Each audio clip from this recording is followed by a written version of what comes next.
Tadi kalau boleh tahu sudah sampai mana ya? Warna oranye tadi, yang oranye muda, yang LAF dan culture room tadi sampai di situ. Baik. Terima kasih Bu Sinto. Jadi untuk yang berwarna oranye muda, kami menganalisis bahwa ruangan atau area tersebut difungsikan untuk menangani sampel yang berupa kultur jaringan. Selanjutnya, Mbak Mila. Nah, ini adalah beberapa kekurangan yang kami coba analisis. Di antaranya adalah beberapa peralatan atau instrumen yang tidak ada seperti autoclave, kemudian ada dua terakhir ini sebenarnya peralatan yang opsional, tapi menurut kami sangat berguna ketika di laboratorium tersebut memiliki peralatan tersebut seperti ice maker machine, kemudian ada distill water machine. Kemudian kekurangan lainnya khususnya untuk di bagian ruangan yaitu ada ruang khusus untuk menggunakan akrilamid. Kenapa? Karena seperti yang kita ketahui atau bahkan ada informasi yang kami dapatkan bahwa akrilamid sendiri merupakan suatu bahan yang cukup berbahaya, bahan kimia yang cukup berbahaya, sehingga penanganan untuk penggunaan gel poliakrilamid itu harus perlu penanganan yang khusus, sehingga menurut kami perlu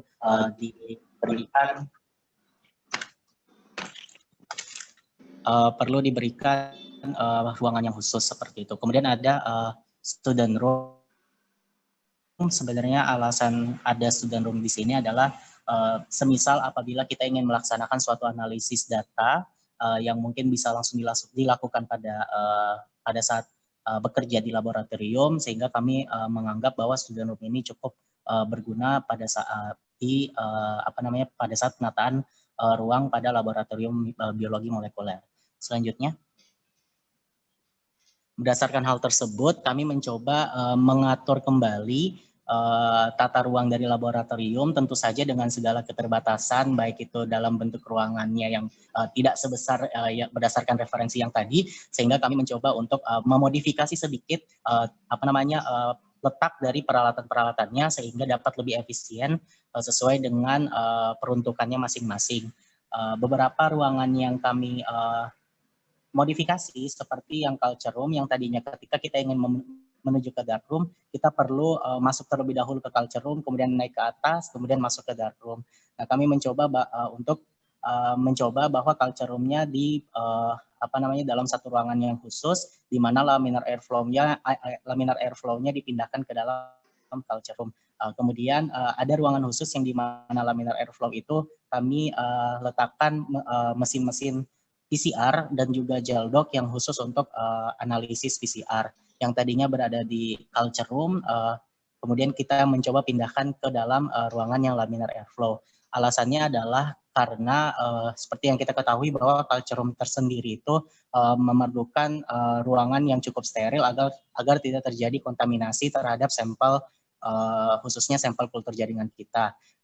Karena kalau misalnya sepertinya berdasarkan praktikum yang sebelumnya, mesin PCR itu berada di culture room, sehingga bisa saja untuk mengkontaminasi sampel-sampel yang berada di kultur jaringan tersebut. Itu berdasarkan pertimbangan kami. Kemudian itu untuk perubahannya. Jadi untuk yang menuju ke dark room, kami mencoba di situ mungkin ada masuknya langsung dari sana. Saya kurang tahu apakah memang bisa untuk dibuatkan ruangan seperti itu atau bagaimana, tetapi ide kami seperti demikian. Kemudian tadi seperti emergency IWAS, terus ada autoclave, menurut kami itu bisa diletakkan di storage and washing room. Kenapa? Karena berdasarkan pertimbangan kemarin bahwa wastafel yang ada di ruang besar itu tidak digunakan untuk menjaga kelembaban udara ruangan, sehingga menurut kami dapat diletakkan autoclave dan emergency IWAS-nya itu di bagian washing room. Selanjutnya Mbak Mila. Sehingga oleh karena itu kami mencoba untuk menganalisis berdasarkan tata ruang yang telah kami modifikasi, berdasarkan referensi tadi bahwa terdapat beberapa area-area yang perlu dikhususkan dalam melakukan pekerjaan di laboratorium biologi molekuler. Yang pertama adalah sample preparation area, kita khususkan pada working bench tersebut. Kenapa? Karena fume hood-nya juga dekat situ, dan biasanya pekerjaan-pekerjaan yang dilakukan untuk sample preparation area dapat kami letakkan di daerah tersebut. Peralatan yang ada seperti fume hood, water bath, vortex, vacuum desiccator, microcentrifuge, dan juga spektrofotometer UV vis. Fungsi dari sampel preparation area tentu saja untuk isolasi DNA atau RNA sampel, kemudian penyiapan PCR mix, dan juga penyiapan bahan untuk elektroforesis. Tentu saja di working bench tersebut ada rak-rak yang berada di atas meja. Berikut adalah kami mencoba untuk menata kira-kira di rak tersebut bisa diletakkan bahan apa saja, seperti ada gel electrophoresis untuk bahan-bahannya, kemudian ada DNA isolation working solution, kemudian DNA isolation apparatus, di bagian kanan juga DNA isolation apparatus. Di bagian bawah adalah sumber gas, sumber listrik, dan sumber gas, itu seperti yang kami lihat biasanya di laboratorium PMB2, seperti itu. Kemudian selanjutnya, ini adalah reagent preparation area, di mana peralatan yang digunakan adalah pH meter, stirrer, dan scale timbangan. Fungsinya untuk membuat larutan stok dan juga penimbangan bahan. Kemudian di rak-raknya juga kami mencoba mengatur layoutnya seperti beberapa aquabida steril, kemudian pH buffer yang dekat dengan pH meter, kemudian ada wadah untuk menimbang, kemudian ada stock solution ketika kita membuat pada reagent preparation area. Seperti itu. Selanjutnya, ini adalah daerah analisis area di mana peralatan yang ada yaitu elektroforesis, kemudian ada PCR machine, kemudian ada UV transilluminator, dan juga gel dock. Tentu saja fungsinya adalah pekerjaan yang biasa digunakan di laboratorium biologi molekuler saat ini, seperti analisis PCR, kemudian elektroforesis, kemudian ETBR staining, kemudian visualisasi hasil PCR. Selanjutnya, ini adalah culture room seperti yang dijelaskan tadi, fungsinya untuk penyiapan sampel kultur jaringan dan juga penyimpanan sampel kultur jaringan. Peralatan yang ada seperti laminar airflow dan juga rak penyimpanan botol kultur jaringan. Selanjutnya. Dan kemudian yang terakhir adalah student and staff area, yang tadinya meja besar yang ada di pojok kiri bawah itu ada meja yang besar. Penempatan meja tersebut difungsikan untuk menyimpan bahan-bahan yang baru datang, tapi menurut kami itu tidak begitu efisien. Kenapa? Karena saya rasa di bagian working bench dan juga meja di bagian atas itu ada laci-laci di bagian bawahnya, dan juga kita memiliki beberapa kabinet yang menurut kami setelah bahan itu datang bisa langsung disimpan dan difungsikan juga untuk laci-laci di bawah meja tersebut. Sehingga meja tersebut kami tiadakan, kemudian meja staff atau laboran yang tadinya dekat pintu kami mencoba pindahkan ke daerah situ, dan juga freezer dan refrigeratornya kami pindahkan ke dekat sampel preparation area yang tadi kita sudah jelaskan, sehingga student and staff area ini bisa difungsikan sebagai tempat untuk menganalisis data dan hasil penelitian atau percobaan, dan juga beberapa administrasi. Di daerah tersebut untuk di working bench-nya juga kami tiadakan, maksudnya kami pindahkan tadi peralatan-peralatan yang ada di situ. Alasannya ketika kita ingin misalnya untuk menganalisis data tentu saja butuh beberapa device, misalnya laptop, sehingga tidak bersinggungan dengan peralatan lain yang takutnya bisa merusak peralatan tersebut, seperti itu. Selanjutnya ini adalah penjelasan mengenai alat-alat besar. Saya berikan ya, Mbak Mila atau Mbak. Baik, selanjutnya ada alat-alat besar. Kami menggolongkan alat-alat besar ini ke dalam alat-alat yang menyentuh lantai, di mana yang pertama itu ada freezer dan deep-freezer. Freezer dan deep-freezer ini berfungsi untuk menyimpan, mendinginkan, dan membekukan berbagai macam materi seperti sampel, bahan bereaksi, hasil isolasi DNA, dan lain-lain. Cara kerjanya itu, freezer bekerja dengan cara mengambil kalori berupa gas yang sangat panas dari kompartemen yang kemudian secara perlahan menurunkan suhu hingga beku. Potensi resiko dari freezer ini biasanya dapat menyebabkan tangan mati rasa jika menyentuh isi dalam freezer dengan tangan. Tindakan pencegahannya itu bisa digunakan sarung tangan ketika akan mengambil atau mengeluarkan, memasukkan atau mengeluarkan bahan. Kemudian yang kedua, ada refrigerator, di mana fungsinya itu untuk menyimpan, mendinginkan, maupun mengawetkan bahan-bahan bereaksi pada suhu minus 4 derajat. Cara kerjanya itu, kompresor memompa gas freon dengan tekanan tinggi dan temperatur tinggi. Kemudian gas freon dikirimkan ke kondensor untuk mengubah gas menjadi cair. Kemudian freon cair ini masuk ke pipa kapiler dan diuapkan dengan evaporator yang sebelumnya melewati katup ekspansi sehingga freon cair tadi menjadi bentuk gas.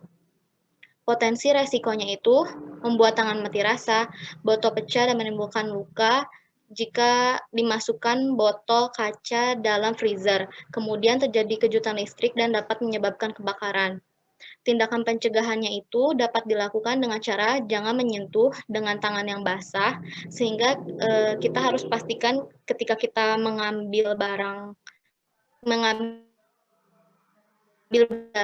atur itu tangan dan kemudian jangan meletakkan botol kaca di dalam freezer karena dapat menyebabkan ledakan dan juga dapat menimbulkan luka pada saat mengambilnya. Kemudian tarik steker daya ketika akan mematikan refrigerator, pastikan kita menarik steker daya pada kepala stekernya dan jangan pada kabelnya. Kemudian nomor 3 ada LAF, di mana fungsinya itu untuk membuat ruang kerja tetap steril. Cara kerjanya itu mengambil udara dari luar laminar, kemudian disaring dengan filter khusus sehingga udara dari luar tidak dapat mengkontaminasi ruang kerja yang ada di dalam laminar airflow. Jadi udaranya itu akan melewati tempat di dalam LAF-nya sehingga sehingga udaranya akan selalu steril. Potensi resiko dari LAF ini adalah terpaparnya UV, terjadinya ledakan atau terbakar. Tindakan pencegahannya itu kita harus selalu pastikan untuk menutup pintu sebelum kita membuka LAF ataupun sesudah kita membukanya. Kemudian kita menyalakan UV ataupun setelah menggunakan UV, kita nyalakan dulu lampunya agar kita tahu bahwa yang kita nyalakan itu adalah lampu. Kemudian yang kedua itu jangan menyalakan api ketika di dalam LAF ketika LAF masih basah oleh alkohol. Jadi sebelum kita menggunakan LAF ini biasanya kita akan semprot menggunakan alkohol dan pastikan setiap kita menyemprot dengan alkohol itu harus dikeringkan dengan tisu sehingga ketika kita menyalakan bunsen itu tidak terjadi ledakan atau kebakaran. Dan juga ketika kita menyalakan bunsen, tangan kita harus dalam keadaan yang kering. Kemudian nomor 4 ada foam hood, di mana fungsinya itu adalah tempat reaksi kimia dengan bahan yang mudah menguap, gas dan berbahaya, tempat transfer bahan kimia. Cara kerjanya itu berbanding terbalik dengan LAF, di mana udaranya itu dihisap dari pintu masuk foam hood itu, kemudian dikeluarkan oleh blower hisap. Potensi resikonya itu mudah lebih besar terhirup gas, kemudian tangan mudah terkena bahan yang korosif, beracun, mudah terbakar, dan mudah meledak. Tindakan pencegahannya harus selalu cek filternya, karena apabila filternya sudah rusak, maka semakin banyak gas yang akan mudah kita terhirup. Kemudian juga menggunakan sarung tangan, masker, dan kacamata pelindung. Baik, saya lanjutkan. Yang kelima adalah autoclave, di mana autoclave ini untuk sterilisasi media, alat bahan yang tahan terhadap panas dan tekanan tinggi. Cara kerja dari autoclave ini adalah di mana saat air dalam autoclave mulai mendidih, maka udara akan berubah menjadi uap air yang ketika katup udara ditutup akan menyebabkan tekanan di dalamnya semakin bertambah. Setelah tekanan mencapai suhu yang sesuai, proses sterilisasi dimulai dan timer akan menghitung mundur. Setelah proses selesai, sumber panas akan langsung dimatikan dan tekanan akan kembali turun secara perlahan hingga mencapai 0 derajat. Potensi resiko dari kerja autoclave ini yaitu terjadi ledakan ketika tutup dibuka sebelum 0 derajat. Tindakan pencegahan yang dilakukan adalah sebelum membuka autoclave terlebih dahulu membuka katup pengeluaran udara. Yang selanjutnya adalah ice maker, di mana fungsinya itu untuk membuat es, di mana cara kerjanya yaitu di mana water solenoid valve-nya akan membuka untuk mengisi air di bak penampung air di evaporator. Setelah air terisi, maka solenoid akan menutup. sehingga air di sekitar evaporator kemudian akan membeku dan semakin lama semakin tebal. Setelah waktu pendinginan atau pembekuan es tercapai, kompresor tetap bekerja dan hot gas bypass valve akan terbuka. Sehingga gas panas ini dilewatkan langsung ke evaporator dan membuang kalor di sekitar evaporator. Akibatnya temperatur evaporator akan naik di atas titik beku air. Jika temperatur evaporator sudah melewati titik beku air, maka yang terbentuk di sekitar evaporator akan lepas dan jatuh ke bak es. Potensi resiko yang terjadi adalah terjadi listrik, sehingga pencegahannya dapat dilakukan dengan menyimpan alat di tempat yang kering. Karena akibat dari basah air yang meleleh tadi. Selanjutnya yang 7 yaitu inkubator. Fungsinya yaitu untuk mengontrol atau menjaga kondisi lingkungan di dalam inkubator seperti suhu dan kelembaban. Cara kerjanya yaitu inkubator dirancang untuk pengaturan ruang di dalamnya sesuai dengan suhu optimal, kelembaban, dan rasio oksigen dan karbon dioksida.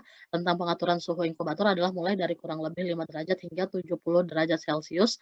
Inkubatornya juga dilengkapi dengan pengatur waktu, dengan mengatur berapa lama suhu berlangsung, kemudian dilanjutkan dengan suhu lainnya, sehingga inkubator perlu diprogram dengan siklus kondisi yang berbeda, baik dari temperaturnya maupun tingkat kelembabannya. Potensi risikonya yaitu mudah panas dan mudah terjadi korslet listrik, sehingga tindakan pencegahannya yang dilakukan adalah penggunaan sarung tangan dan menggunakan stabilizer untuk mencegah terjadinya korslet listrik tersebut. Baik, mungkin itu saja yang bisa kami sampaikan dari kelompok 1 terkait tata ruang dan peralatan. Dari kelompok 1 mengucapkan terima kasih banyak kepada Bu Sinto. Saya kembalikan kepada Ibu. Alhamdulillah ini disiapkan dengan sangat baik sekali sehingga memang waktu presentasinya cukup butuh waktu, tidak mengapa tadi 28 menit. Mungkin supaya efisien saya akan minta seluruh kelompok nanti presentasi dulu baru kita diskusikan jika masih ada waktu. Saya cek apakah Pak Yudi masih ada bersama kita, Pak Yudi? Oh ada. Yes, siapa? Mohon dicatat nanti mungkin apa yang bisa Bapak tambahkan. Terutama tadi ada saran-saran yang sangat baik dari kelompok 1 mengenai laboratorium. Catat dulu Pak. Mangga dipersilahkan kelompok 2 untuk bersiap-siap menayangkan. Siapa yang akan menyampaikan tayangannya? Baik Ibu, terima kasih banyak. Saya Asri dari perwakilan dari kelompok 2. Saya izin share screen ya Bu. Mangga silahkan Bu Asri.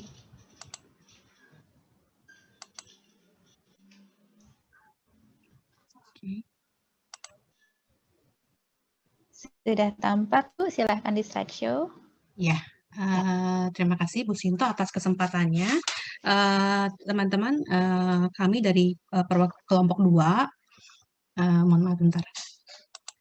Ya, kami dari kelompok 2, anggota kami yaitu saya sendiri Asri Sahara, kemudian ada Mbak Francisca, kemudian ada Mas Mansyur, kemudian ada Mbak Mira. Izinkan kami kelompok 2 menyampaikan tugas praktikum mata kuliah teknologi laboratorium dan bioteknologi tanaman mengenai fungsi dan cara kerja alat-alat dasar di laboratorium bioteknologi.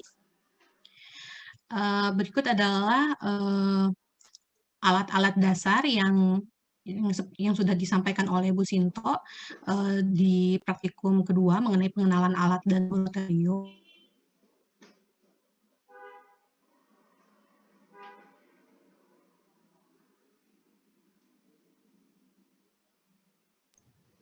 Bu Asri, apakah saya saja yang tidak bisa mendengar Ibu? Tes, halo. Oh iya, sekarang sudah terdengar Bu. Silahkan dilanjut. Ya, jadi kami dari kelompok 2 akan menyampaikan fungsi kerja dan fungsi serta cara kerja dari masing-masing alat, yaitu alat nomor 1 inkubator sampai dengan alat nomor 8 yaitu pH meter. Untuk masing-masing alat ini nanti akan dipresentasikan oleh presenter yang berbeda. Kami bagi menjadi beberapa presenter. Kemudian untuk alat nomor 1 dan nomor 2 langsung saja kita berikan waktu kepada Mas Mansyur untuk mempresentasikan alat nomor 1 dan alat nomor 2. Kepada Pak Mansyur dipersilahkan. Baik, bismillahirrahmanirrahim. Assalamualaikum warahmatullahi wabarakatuh. Apakah suara saya sudah kedengaran? Sudah, Pak. Terima kasih kepada Mbak Asri. Ya, di sini saya akan mempresentasikan untuk alat yang pertama itu inkubator, yang dimana inkubator ini merupakan salah satu alat yang wajib yang harus ada di laboratorium, di mana itu fungsinya untuk menginkubasi atau menumbuhkan mikroorganisme seperti bakteri, fungi, dan sel mikroba lainnya pada kondisi tertentu, yang dimana untuk kondisinya itu diatur meliputi suhu, udara, kelembapan, ataupun relative humidity, dan faktor lainnya yang mempengaruhi pertumbuhan mikroorganisme tersebut. Adapun cara kerjanya di sini bisa kita lihat bahwa yang pertama itu hubungkan kabel power pada stop kontak. Yang kedua itu lalu nyalakan alat. Dan yang ketiga sesuaikan suhu di dalam inkubator bersama dengan menekan tombol set. Sambil menekan tombol set, putarlah tombol di sebelah kanan atas tombol set sampai suhu yang diinginkan. Berikutnya setelah suhu yang diinginkan selesai diatur, lepaskan tombol set, maka inkubator akan mengatur settingan suhu secara otomatis sehabis beberapa menit. Dan berikutnya siapkan sampel kultur mikroorganisme yang akan diinkubasi. Baru letakkan di dalam rak yang terdapat di dalam inkubator tersebut.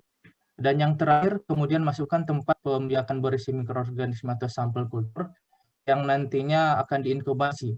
Jika menggunakan cawan petri, maka bungkus bersama dengan kertas khususnya terlebih dahulu. Ya, berikutnya Mbak Asri.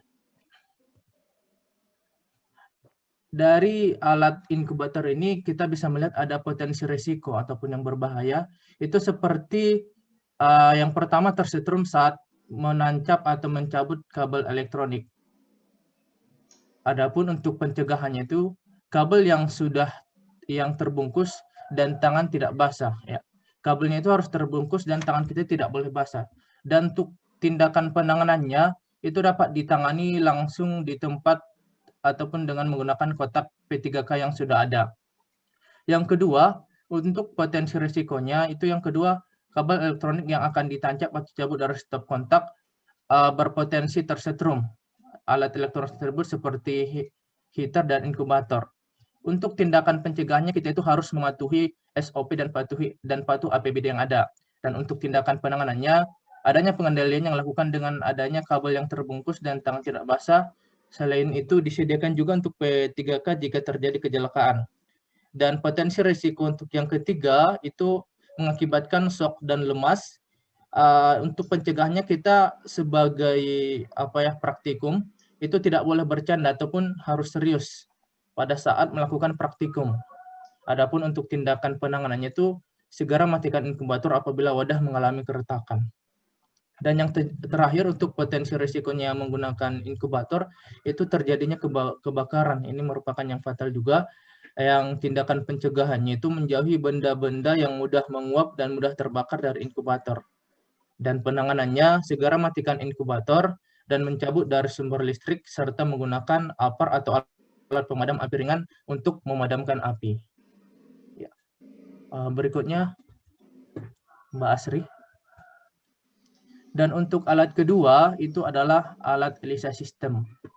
ELISA system adalah kepanjangan dari enzim linked immunosorbent-assay, yaitu suatu metode kuantitatif protein tertentu berdasar prinsip labeling dengan menggunakan perantara antibodi tertentu.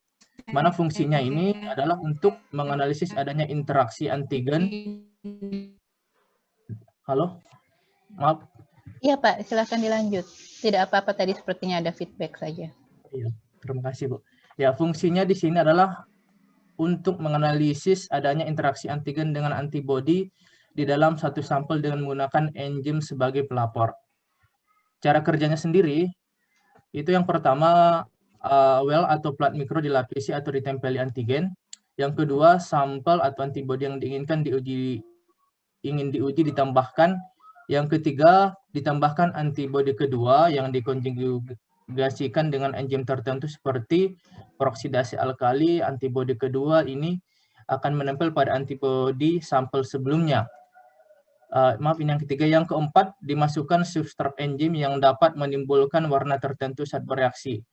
Yang kelima, intensitas warna campur diukur dengan spektrofotometer yang disebut ELISA reader hingga mendapatkan hasil berupa densitas optis atau OD yang memadai. Dengan menghitung rata-rata kontrol negatif yang digunakan, didapatkan nilai cut-off untuk menentukan hasil positif negatif satu sampel. Nantinya hasil OD yang berada di bawah nilai cut-off ini merupakan hasil negatif dan demikian juga sebaliknya.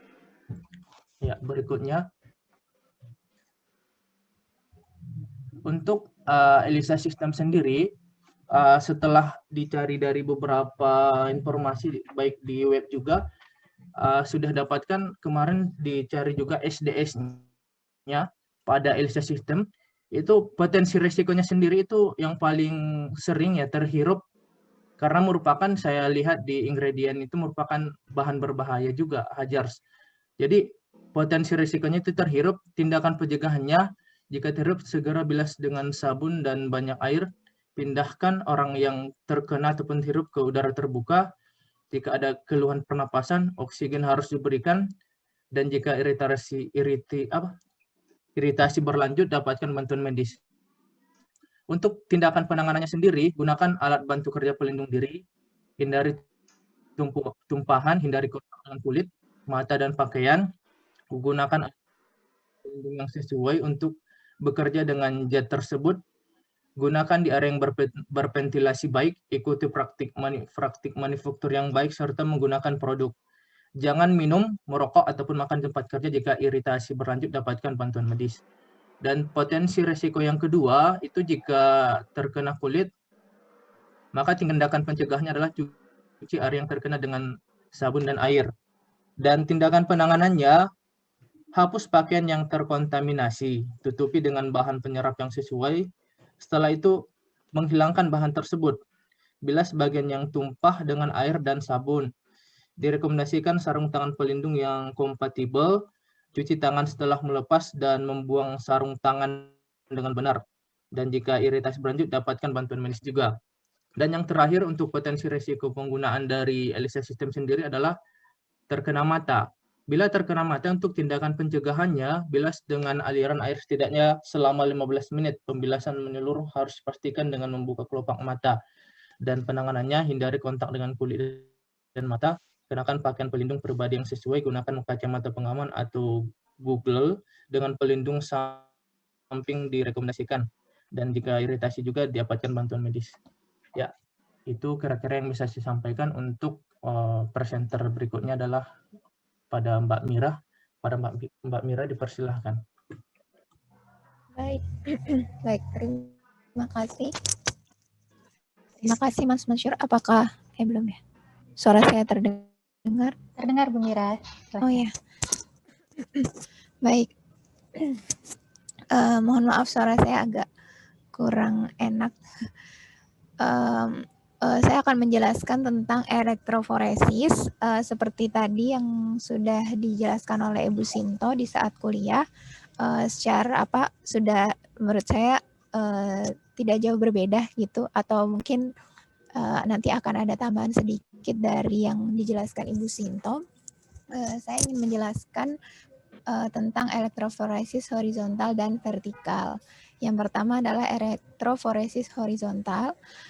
Prinsip kerja pada elektroforesis horizontal adalah gel diletakkan dalam orientasi horizontal, kemudian direndam di dalam well yang berisi larutan buffer.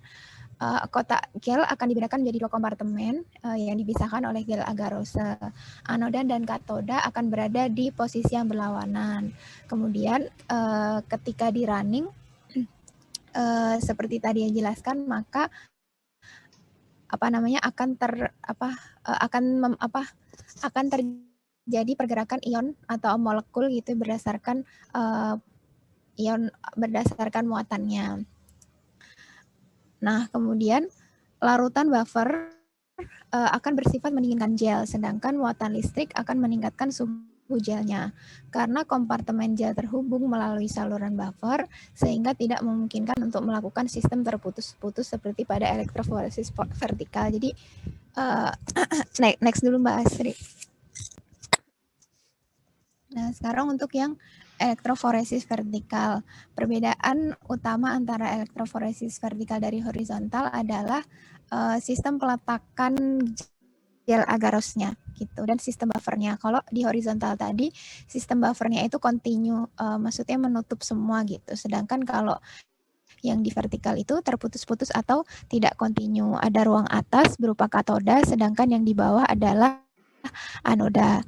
Kemudian ada gel tipis yang akan dituangkan di antara dua gelas kaca sehingga di bagian bawah gel terendam dalam larutan buffer pada chamber di bagian bawah dan bagian atas juga terendam.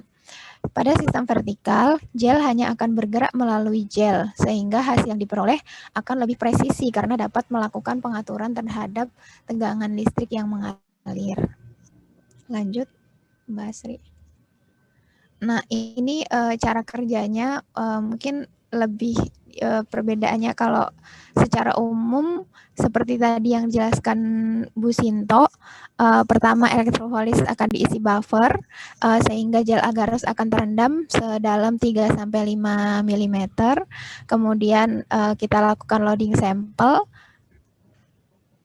Kemudian kita masukkan DNA-nya ke dalam gel agaros. Setelah itu kita running, kemudian kita staining.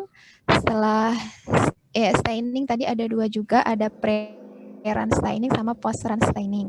Nah, setelah itu kemudian kita akan bisa melakukan pengamatan di bawah sinar UVV. Nah, untuk di sini ada tambahan-tambahan dari teknis-teknis berdasarkan yang saya cari dari internet dan beberapa yang dilakukan oleh orang lain itu dari pembuatan larutan buffer. Kemudian yang pertama membuat 250 ml larutan buffer dengan mencampurkan 5 ml TAE 50 kali ke dalam 245 ml Aquades. Kemudian membuat gel agaros 1% dengan menimbang 0,2 gram agaros yang dilarutkan ke dalam buffer tadi 1 kali sehingga volumenya menjadi 20 ml. Kemudian larutan agaros dididihkan sehingga larut sempurna. Kemudian disiapkan baki gel agaros, dilekatkan selotip di ujung baki gel agaros. Harus dipastikan bahwa selotip melekat kuat dan tidak ada lubang pada masing-masing ujung baki. Kemudian pasang sisir elektroforesis di salah satu ujung baki gel agaros dengan posisi hampir menyentuh dasar baki. Kemudian periksa suhu larutan agaros dengan cara melemparkan Erlenmeyer ke tangan. Jika suhunya sudah turun sekitar 50-60 derajat Celcius, tambahkan 1 mikroliter ethidium bromid atau ETBR ya. Dan gunakan sarung tangan karena ETBR bersifat karsinogenik. Atau kalau misalkan tadi seperti yang dikatakan Bu Sinto, kita bisa nunggu beberapa saat atau tidak masalah begitu kan. Kemudian selanjutnya larutan agaros dihomogenkan sebentar, kemudian dituangkan larutan ke dalam baki gel agaros. Biarkan hingga larutan berubah menjadi gel yang padat. Kemudian ambil sisir dengan hati-hati, lepaskan selotip dari ujung baki. Kemudian masukkan baki yang telah berisi gel agaros ke dalam tangki elektroforesis dengan larutan buffer TAE 1 kali. Dan pastikan bahwa gel akan terendam seluruhnya ke dalam TAE. Kemudian siapkan 5 cm kertas parafin di dekat tangki elektroforesis.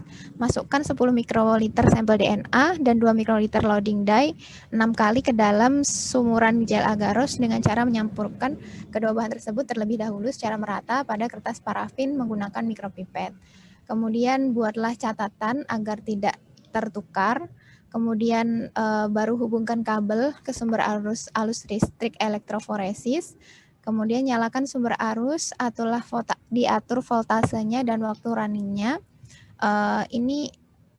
Di sini di contohnya kita menggunakan 70 volt dan waktu 45 menit. Kemudian jalankan running elektroforesis dengan menekan tombol run pada sumber arus. Kemudian elektroforesis akan berhenti pada waktu yang ditetapkan yang ditandai dengan bunyi alarm. Kemudian kita bisa mematikan sumber arus dan mengangkat baki dari tangki elektroforesis. Kemudian dikeluarkan gel dan diletakkan di atas UV transluminator. Letakkan selubung kaca hitam di atas UV transluminator dan nyalakan UV transluminator dan kita bisa mengamati DNA yang tervisualisasi. Lanjut, Mbak Asri. Baik, ini tambahan dari yang saya cari di internet tentang elektroforesis dengan gel agarose dan gel poliakrilamid. Biasanya untuk yang horizontal digunakannya itu gel agarose, sedangkan untuk yang vertikal biasanya biasanya digunakan gel poliakrilamid. Namun keduanya memiliki perbedaan dan kelebihan kekurangan masing-masing gitu. Untuk gel agarose dia memisahkan fragmen DNA yang ukurannya besar gitu. Jadi 100 BP sampai 50 kilo basa. Kemudian untuk gel poliakrilamid itu bisa untuk memisahkan fragmen DNA yang ukurannya lebih kecil dari 5 sampai 500 base pair. Kemudian untuk protein juga untuk gel agarose memisahkannya lebih dari 2 kDa, sedangkan yang gel poliakrilamid bisa dari 5 sampai 2000 kDa. Nah, untuk kelemahan poliakrilamid biayanya lebih mahal dan preparasi gelnya lebih lama. Voltase yang digunakan juga lebih tinggi. Runningnya dengan arah vertikal. Kalau berdasarkan literatur yang saya baca, diperlukan keahlian yang lebih itu dibandingkan ketika kita menggunakan yang horizontal. Kemudian laju pemisahannya lebih lama untuk yang gel poliakrilamid dan juga yang paling itu adalah gel poliakrilamid ini lebih toksik sehingga harus hati-hati dalam penanganannya.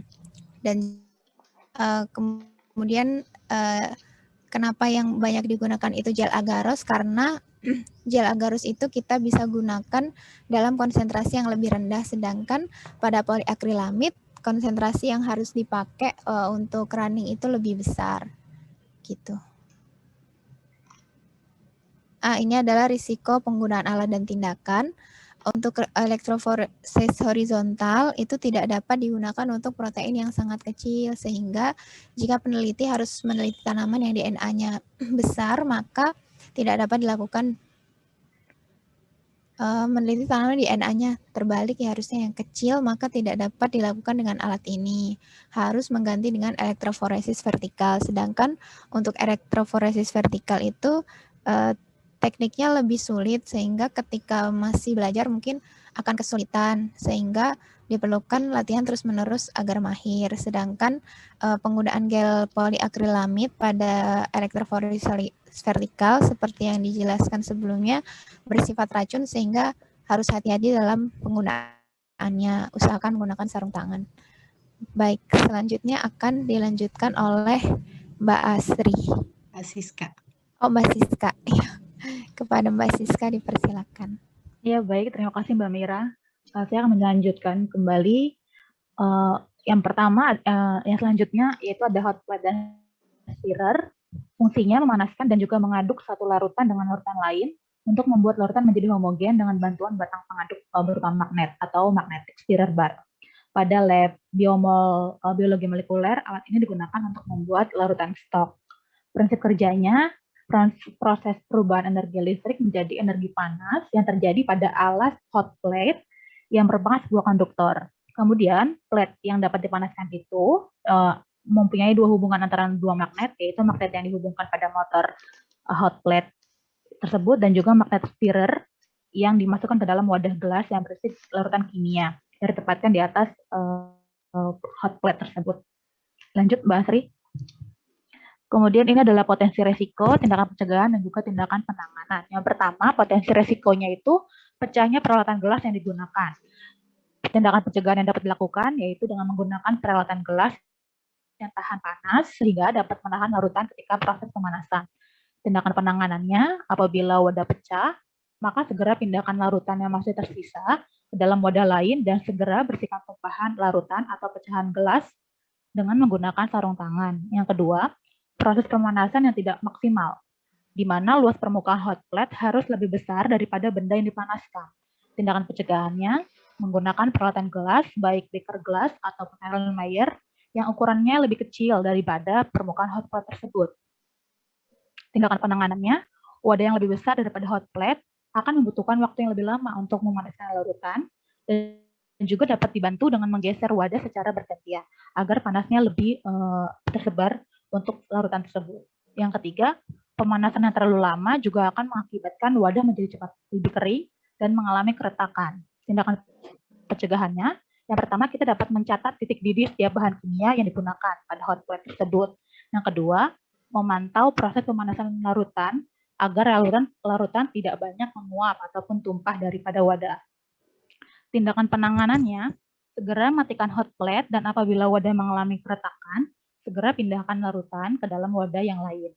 Yang keempat, terjadinya kebakaran. Tindakan pencegahannya, kita dapat menjauhkan benda-benda yang mudah menguap atau mudah terbakar dari sekitar hot plate.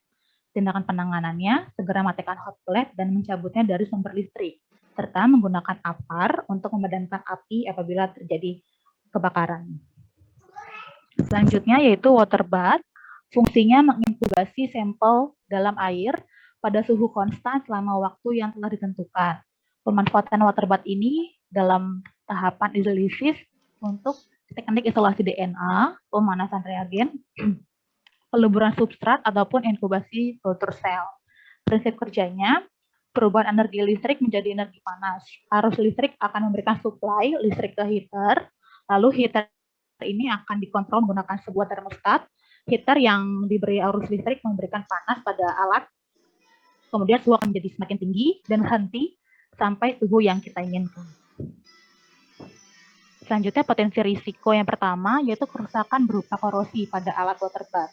Tindakan pencegahannya dapat menggunakan dengan air suling ataupun aquade steril sehingga media pemanas dan juga tidak menggunakan air sumur karena dapat mengakibatkan korosi. Tindakan penanganannya, jika terjadi adanya indikasi korosi, maka gunakan zat untuk membersihkan stainless steel atau deterjen ringan dan digosok dengan spons sintetik. Yang kedua, potensi resiko berupa tersengat listrik. Tindakan pencegahannya, kabel harus dalam kondisi terbungkus dan tangan juga tidak basah. Tindakan penanganannya, mematikan aliran listrik di sekitar lokasi, kemudian pindahkan dan jauhkan korban dari sumber listrik menggunakan benda-benda yang tidak dialiri oleh listrik. Yang ketiga, evaporasi yang berlebih ketika tercapai suhu tinggi. Tindakan pencegahannya, water bath harus ditutup yang mampu mengurangi evaporasi dengan memperkecil luas permukaan air yang kontak dengan udara. Tindakan penanganannya, evaporasi yang berlebih akan menyebabkan jumlah sampel yang berkurang semakin banyak dan juga berpotensi kita harus lebih sering mengganti atau menuangkan atau menambahkan aquades yang akan diisi ke dalam water bath tersebut. Baik, akan dilanjutkan kembali oleh Mbak Astri. Silakan Mbak Astri. Terima kasih Mbak Siska. Teman-teman, saya akan melanjutkan mengenai alat selanjutnya yaitu thermal cycle atau PCR mesin. Fungsi dari alat ini adalah sebagai alat untuk memperbanyak kopi DNA secara enzimatik, tetapi tidak dengan menggunakan sel organisme dari template DNA yang sudah tersedia. Sebenarnya prinsip kerja untuk alat ini adalah dengan mengulang-ulang siklus perbanyakan DNA yang terdiri atas 3 tahapan, yaitu tahap pertama yaitu tahap peleburan atau tahap melting. Prinsipnya adalah untuk memutuskan ikatan hidrogen antar 2 utas DNA sehingga menjadi DNA dengan utas tunggal. Biasanya tahap peleburan ini dilakukan dengan suhu yaitu pada suhu 94 sampai 96 derajat. Prinsipnya adalah untuk memutuskan ikatan hidrogen antar kedua utas DNA. Kemudian utas tunggal DNA tersebut nanti akan menjadi template untuk diperbanyak di tahap selanjutnya. Kemudian tahap kedua yaitu adalah tahap penempelan primer atau tahap annealing. Biasanya suhunya diturunkan menjadi 54 sampai 56 derajat Celcius. Kemudian primer akan menempel di template DNA. Kemudian tahap selanjutnya adalah tahap pemanjangan atau elongasi. Biasanya digunakan pada suhu 72 derajat Celcius, di mana pada suhu ini nanti tak polimerase akan bekerja dengan menambahkan DNTP dan utas baru DNA akan disusun secara komplementer. Intinya sebenarnya untuk penggunaan alat ini adalah memanfaatkan sifat fisik DNA yang dapat terurai pada suhu tertentu dan dapat kembali bersatu di suhu tertentu pula. Kemudian untuk potensi resiko, tindakan pencegahan serta tindakan penanganan, biasanya yang sering pengalaman saya di lab, biasanya sering rusak di bagian blok mesin sehingga suhu menjadi tidak sesuai. Sebenarnya tindakan pencegahannya itu ya sebenarnya harus dirawat alatnya dan digunakannya tidak terus-menerus, harus ada fase istirahat dari alat ini. Kemudian untuk kerusakannya, untuk penanganannya yaitu harus melakukan penggantian spare part. Kemudian juga sering juga beberapa kali ada kerusakan di motherboard-nya, kemudian pencegahannya pun sama, yaitu harus diperlukan fase istirahat dari mesin ini agar tidak digunakan terus-menerus. Dan kemudian untuk tindakan penanganannya yaitu harus melakukan penggantian spare part. Kemudian juga sering ditemukan suhunya error sehingga harus dikalibrasi secara berkala untuk tindakan pencegahannya. Kemudian untuk penanganannya ya harus dikalibrasi. Dan kemudian potensi resiko selanjutnya adalah konsleting listrik. Mohon maaf, ini ada sedikit kesalahan ya. Ini harus semua alat PCR ini harus dilakukan dalam kondisi off jika tidak digunakan. Kemudian untuk tindakan penanganannya, jika terjadi konsleting, maka semua arus listrik harus dimatikan dan segera menghubungi petugas lab. pH meter ini berfungsi untuk mengukur aktivitas hidrogen dalam larutan berbasis air. Derajat aman atau derajat kebiasaan yang dinyatakan sebagai pH. Prinsip kerja pH meter adalah dengan mengukur perbedaan potensial elektrokimia antara larutan yang kita uji dengan bandingkan dengan larutan di dalam elektroda gelas yang telah diketahui potensial elektrokimianya. Kemudian elektroda gelas tersebut akan mengukur potensial elektrokimia dari ion hidrogen dari larutan yang akan diuji. Untuk tahap pengerjaannya adalah biasanya elektroda tersebut disimpan dalam botol yang berisi buffer penyimpanan elektroda. Batang elektrodanya harus dikeluarkan dari buffer tersebut, kemudian dibilas dengan aquades, kemudian dikeringkan secara hati dengan kertas tisu, kemudian dilakukan pengecekan terlebih dahulu untuk keakuratan alat ini, sehingga elektroda dimasukkan ke dalam pH yang sudah kita ketahui, biasanya pH 7. Kemudian jika angkanya sudah cocok di pH 7, maka dapat dilanjutkan ke tahapan selanjutnya untuk melakukan pengukuran pH. Tetapi apabila pH-nya tidak sesuai dengan elektroda buffer standar yang dimiliki, maka harus dilakukan kalibrasi terlebih dahulu. Setelah itu lakukan pengukuran pH. Setelah dilakukan pengukuran pH, selalu biasakan untuk membilas batang elektroda dengan aquades, kemudian dikeringkan dengan tisu. Kemudian setiap selesai menggunakan batang elektroda harus masukkan ke penyimpanan elektroda. Untuk potensi resiko, tindakan pencegahan, dan tindakan penanganan, biasanya yang sering ditemukan di lab itu berupa kerusakan di elektrodanya.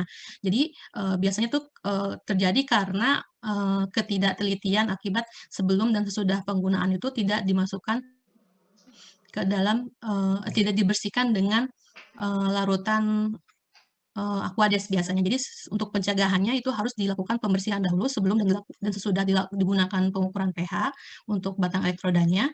Kemudian juga harus menyimpan batang elektroda tersebut ke dalam botol yang berisi buffer penyimpanan elektroda, biasanya berupa KCl atau garam. Kemudian sering juga ditemukan elektrodanya pecah.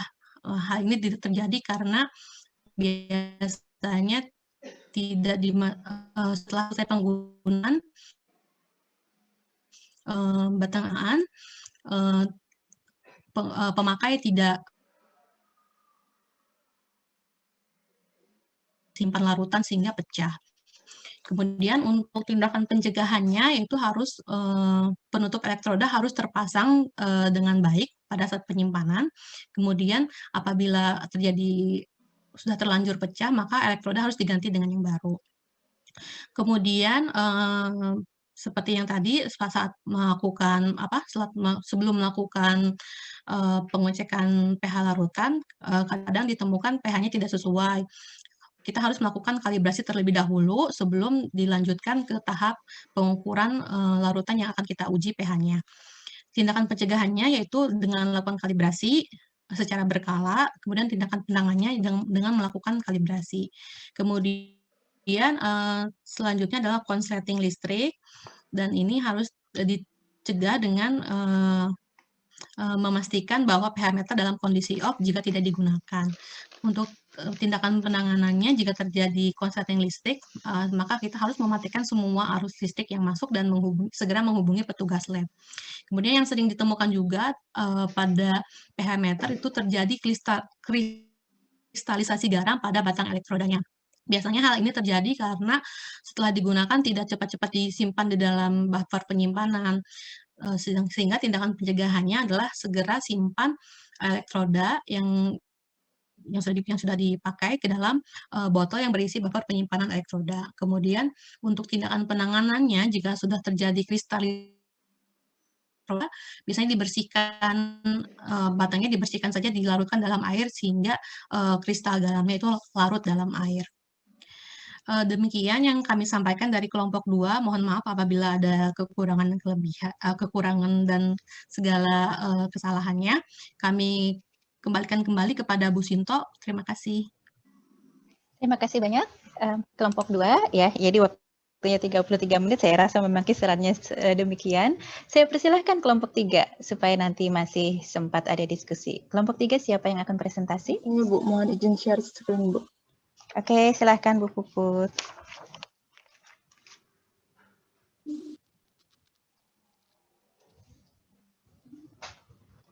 Ya, sudah tampak. Silahkan di slideshow. Ya, Assalamualaikum warahmatullahi wabarakatuh. Terima kasih. Waalaikumsalam. Di sini kami dari kelompok 3 yang beranggotakan Mbak Aditya Resti, Mbak Tiffany, dan saya sendiri Puput akan mempresentasikan hasil diskusi kami terkait dengan fungsi dan cara kerja alat-alat dasar yang mana akan melanjutkan hasil presentasi dari kelompok 2. Yang pertama yaitu microcentrifuge, di mana alat ini berfungsi untuk memisahkan endapan dengan larutan dengan cara kerjanya yaitu memutar tube yang berisi larutan dengan beberapa tingkat kecepatan yaitu low, high, dan ultra, di mana memiliki potensi risiko tumpahnya larutan dari dalam tube. Dengan tindakan pencegahan yang dapat dilakukan yaitu mengikuti SOP pemakaian alat dengan baik dan menutup dengan rapat. Untuk tindakan penanganannya dapat dilakukan dengan membersihkan alat dengan segera dan mengganti sampel yang digunakan.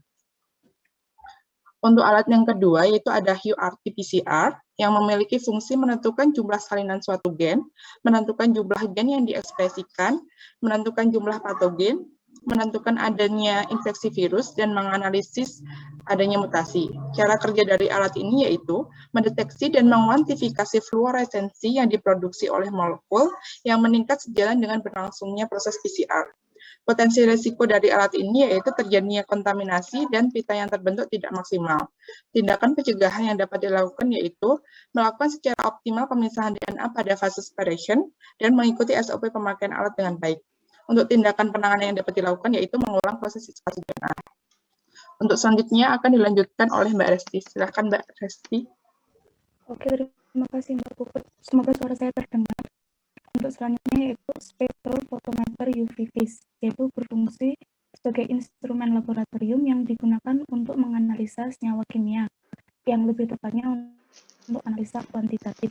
Untuk sederhananya yaitu untuk mengukur konsentrasi beberapa molekul seperti DNA atau RNA pada panjang gelombang cahaya tertentu.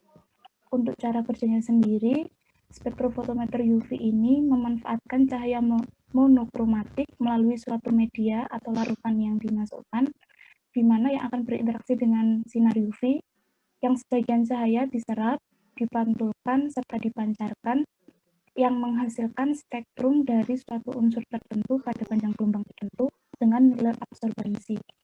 Untuk potensi resiko sendiri, karena menggunakan sinar UV, paling utama yaitu dapat menyebabkan kerusakan mata permanen. Yang kedua yaitu alat dengan tegangan dan suhu tinggi yang dapat melukai kulit apabila disentuh. Serta yang ketiga yaitu dapat terjadinya kontaminasi sampel. Untuk tindakan pencegahan sendiri, yaitu untuk mengikuti tata tertib penggunaan alat, termasuk penggunaan alat pelindung diri dan pembuangan limbah cairan kimia, yaitu yang kedua mengikuti prosedur dekontaminasi untuk menghindari infeksi atau kontaminasi, dan yang ketiga yaitu meningkatkan efisiensi ventilasi laboratorium karena suhu dengan tegangan tinggi, jadi kelembapan ruangan juga diperlukan.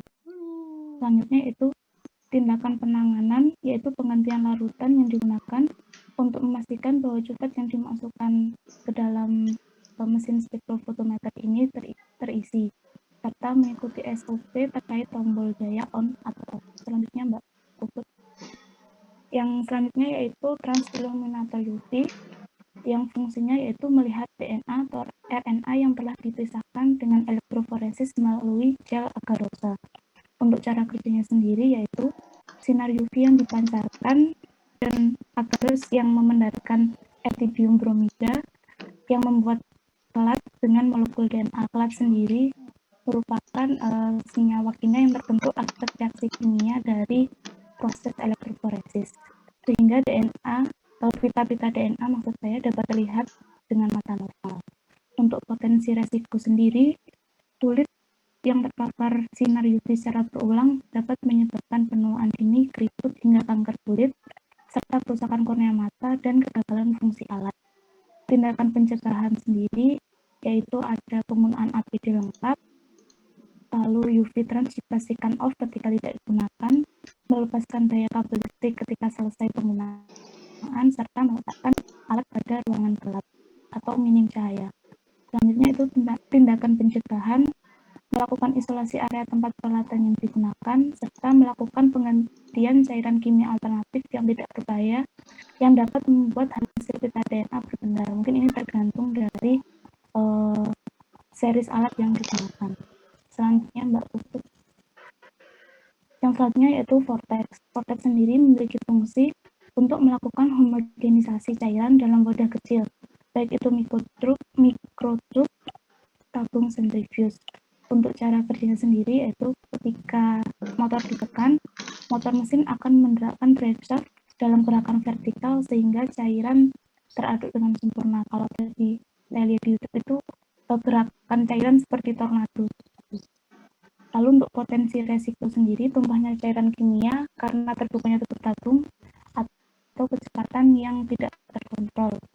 Lalu terikutnya bagian tubuh atau pakaian saat memvortex. Lalu untuk tindakan pencegahannya, pastikan tabung tertutup rapat dan periksa kecepatan vortex sebelum digunakan.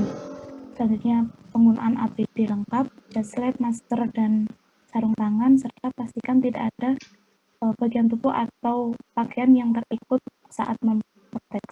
Untuk tindakan pengamanan sendiri, penanganan bila sebagian tubuh yang terkena cairan yang di vortex itu menggunakan sabun dan air mengalir, serta hentikan tekanan pada kepala vortex atau matikan vortex ketika ada resiko-resiko yang terjadi.